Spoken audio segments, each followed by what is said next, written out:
আপনি জানেন ২০২৪ সালে ৫ আগস্ট ক্যান্টনমেন্টে বৈঠক থেকে শুরু করে অন্তর্বর্তী সরকারের সঙ্গে সমন্বয়কদের সঙ্গে জাতীয় নাগরিক পার্টির সঙ্গে আপনাদের বোঝাপড়া আমরা বেশি দেখেছি। যদি বোঝাপড়া নাও হয়, আপনাদের কথাবার্তা একই রকম আমরা মনে হয়েছে। বিপরীতে বিভিন্ন সময় আপনি নিজেও বিএনপির সমালোচনা করেছেন। এখন লন্ডনে জামায়াতের আমিরের বৈঠক, বিএনপি শীর্ষ নেতৃবৃন্দের সঙ্গে, এরপর দেশে এসে ফেব্রুয়ারির মধ্যে নির্বাচন দাবি, এই সবটাই একটু ইউটার্ন মনে হয় কিনা যে একটু অবস্থানের পরিবর্তন? আপনারা কি অন্তর্বর্তী সরকার বা এনসিপির কে ছেড়ে বিএনপির দিকে ঝুঁকছেন কিনা? জনাব মিয়া গোলাম পরোয়ার। ধন্যবাদ খালিদ ভাই। আমি খুব বিনয়ের সাথে বলবো যে না, আমাদের অবস্থান নীতিগতভাবে যা শুরুতেই ছিল, আমাদের সম্মানিত আমিরে জামাত নির্বাচনে অংশগ্রহণ ইত্যাদি সম্পর্কে যে অবস্থানের কথা প্রথমেই বলেছিলেন, এখনো আমাদের অবস্থান সেটাই আছে। ইউটার্ন বলতে যেটা বোঝায়, আলহামদুলিল্লাহ আমাদের অবস্থানের ক্ষেত্রে আমরা কোনো ইউটার্নে যাইনি। আপনি হয়তো বলবেন যে গতকালকে দুজন মার্কিন উপসহকারী পররাষ্ট্রমন্ত্রীর সঙ্গে আমাদের সাক্ষাৎ পরবর্তী যে প্রেস ব্রিফিংয়ে আমিরে জামাত যে বক্তব্যটা দিয়েছিলেন, আর আজকে ওনার ইউরোপ, ইউকে ইত্যাদি সফরের পর আজকে যে উনি মিট দ্য প্রেস করেছেন, সেখানে উনি নির্বাচন প্রশ্নে সাংবাদিক বন্ধুদের প্রশ্নের জবাবে যা বলেছেন, এটার ভিত্তিতে অনেকে একটু ব্যাখ্যা বিশ্লেষণ করতে গিয়ে কেউ একটু মনে হচ্ছে যে অবস্থান কি জামাত ইসলামী বদলে ফেললো কিনা। আমি এখানে পরিষ্কার করতে চাই যে আপনার হয়তো খেয়াল আছে, উনি গতকালকে সাক্ষাৎকারের সময় পরিষ্কার করে বলেছেন, প্রথম সেন্টেন্স সেটা হচ্ছে কেয়ারটেকার সরকারের যিনি প্রধান, অর্থাৎ অন্তর্বর্তীকালীন সরকারের chief adviser doctor professor Yunus, ইলেকশনের যে আউটলাইনটা তিনি দিয়েছেন, তার টেন্টেটিভ ডেট যেটা বলেছেন যে ডিসেম্বর 25 অথবা 26 জুন। আমাদের আমিরে জামাত এটা পরিষ্কার বলেছেন যে কোনো ক্রমেই এই জুন অতিক্রম করা ঠিক হবে না। প্রধান উপদেষ্টার এই কথার উপরেই যেন উনি ঠিক থাকেন, এটা আমরা দেখতে চাই। তারপর উনি ব্যাখ্যায় বলেছেন যে মে জুনে বর্ষা মৌসুম, তার আগে রমজান এসে যাচ্ছে, ফলে এই সব প্রাকৃতিক বৈরী পরিবেশ শুরু হলে নির্বাচনকে গুছিয়ে নিতে কিছু আশঙ্কা তৈরি হতে পারে, বিলম্বিত হতে পারে। সেগুলো বিবেচনায় রেখে উনি এটা বলেছেন যে ভালো হয় যদি সব কিছুকে কভার করে বিফোর রমজান ইলেকশনটা করা যায়। আজকে আবার তিনি ব্যাখ্যা এটা বলেছেন পরিষ্কার করে যে নির্বাচন আমরা চাই ঠিকই, আমাদের সময় এবং দিনক্ষণের চেয়ে গুরুত্বপূর্ণ এবং ইম্পর্ট্যান্ট হলো যে কমপক্ষে নির্বাচনটাকে ফ্রি, ফেয়ার এবং ক্রেডিবল করার জন্য যে রিফর্মগুলো প্রয়োজন, জি, police, civil administration, judiciary, constitution, এই সমস্ত জায়গাগুলো সংস্কার সম্পন্ন করে, আর মানবতা বিরোধী অপরাধের, জুলাই অভ্যুত্থানের সাথে সংশ্লিষ্ট অপরাধীদের বিচারকে নিশ্চিত করে, দৃশ্যমান করে যদি ওনারা এই ওনাদের ঘোষিত ডেটের মধ্যে ইলেকশন করতে পারেন, আমাদের কোনো প্রবলেম নাই। এখন সেটা আবহাওয়ার জন্য, রমজানের জন্য কিছু আগে ওনারা করবেন কি পরে করবেন, তবে ওনাদের দেওয়ার সময়সীমা জুন যেন শেষ না হয়, ক্রস না করে। আলটিমেটলি মূল কথাটা তাই। এখন এখান থেকে অনেকে ব্যাখ্যা নানা রকম করতে পারে। না স্যার, এখানে আরেকটু যদি পরিষ্কার হওয়া প্রয়োজন, কারণ প্রফেসর ডক্টর মোহাম্মদ ইউনূস এই 2025-এর ডিসেম্বর থেকে 2026 পর্যন্ত জুনের এই সময়সীমা নির্বাচনের জন্য বেঁধে দিয়েছিলেন আসলে 2024-এর ডিসেম্বরে। মানে তিনি একটি প্রথম সাক্ষাৎকারে তিনি এটি বলেছিলেন। আজ আমরা এপ্রিল মাসের আজকে কত তারিখ? এই 17 তারিখে আমরা, আজকে 17 তারিখ, জি 17 এপ্রিলের 17 তারিখে এসে আমরা এটি নিয়ে আলোচনা করছি। কারণ জামায়াতে ইসলামী তখন কিন্তু প্রফেসর ইউনূসের ওই বক্তব্যের সাথে সম্মতি জ্ঞাপন করেন নাই। তারা তখনও নির্বাচনের সময় আসে নাই, নির্বাচনের সময় নিয়ে বিএনপি বাড়াবাড়ি করছে। আপনি নিজেও আসলে আপনার নিজের অনেক পলিটিক্যাল বক্তৃতা এটা বলেছেন। এই জন্য আমরা একটু জানতে চাইছিলাম এই শিফটটা এই সাক্ষাৎকার পরবর্তী কিনা।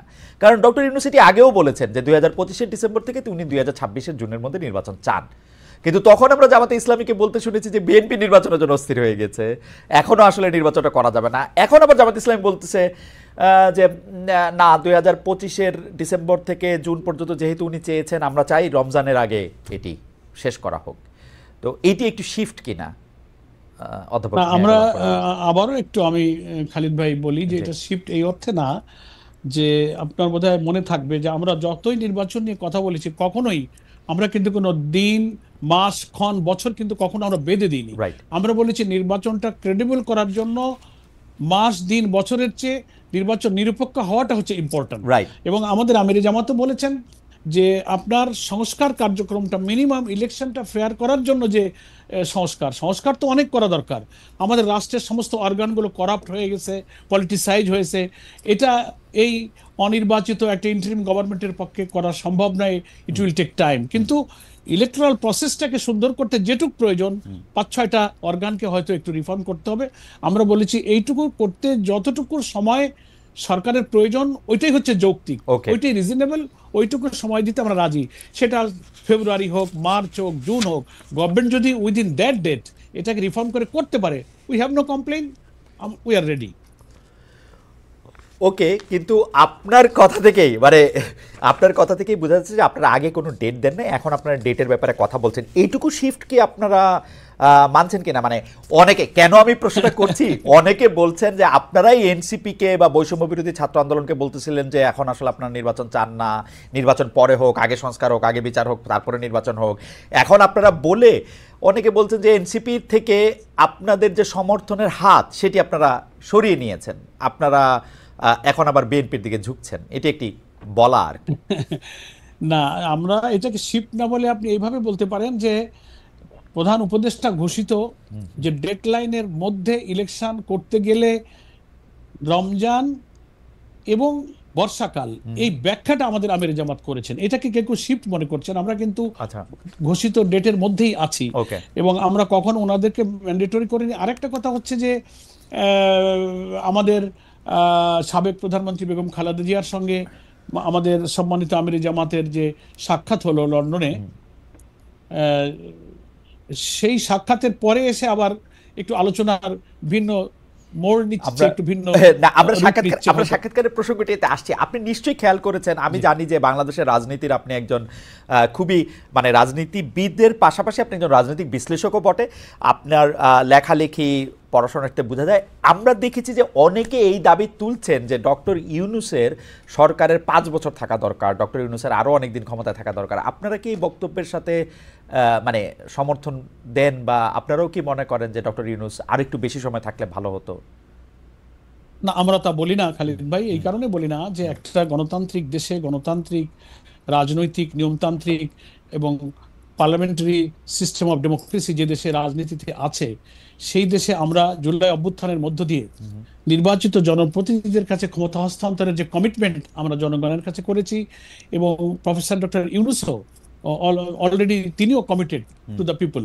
সেই কারণে রিজনেবল সময় যেটুকু একটা নির্বাচন করতে লাগে সেই সময়টুকু দেওয়ার জন্য এই জাতি প্রস্তুত। সেটার জন্য 5 বছর সময়, এটা আমার মনে হয় কেউই একটা ফ্রি ইলেকশনের জন্য 5 বছর সময় প্রয়োজন হয় না। তার আগেই কিন্তু সংস্কার শেষ করে সুষ্ঠু নির্বাচন দেওয়া সম্ভব। এই জন্য পাবলিক বা জনগণের একটা অংশ নানান কনটেক্সটে এই ধরনের ধারণা করাটাও তাদের দোষণীয় নয়। কারণ বর্তমান অন্তর্বর্তীকালীন সরকারের শাসনকালে কিছু সমালোচনাও যেমন আছে, আবার বিগত রমজান আমরা পার করেছি, আমাদের দ্রব্যমূল্য, আমাদের বিদ্যুৎ, আমাদের রেমিটেন্স, আমাদের পার ক্যাপিটা ইনকাম, আমাদের জিডিপি, নানান জায়গায় সূচক ভালো, এই প্রশংসা তো সবাই করছে। সেই কারণে সাধারণ মানুষ যারা অত রাজনীতি সচেতন নয়, পলিটিক্সের অত ব্যাখ্যা, গঠনতন্ত্র, সংবিধান, পার্লামেন্টারি সিস্টেম অফ ডেমোক্রেসি এত কিছু বুঝতে রাজি না, তারা মনে করে ভালোই তো আছি।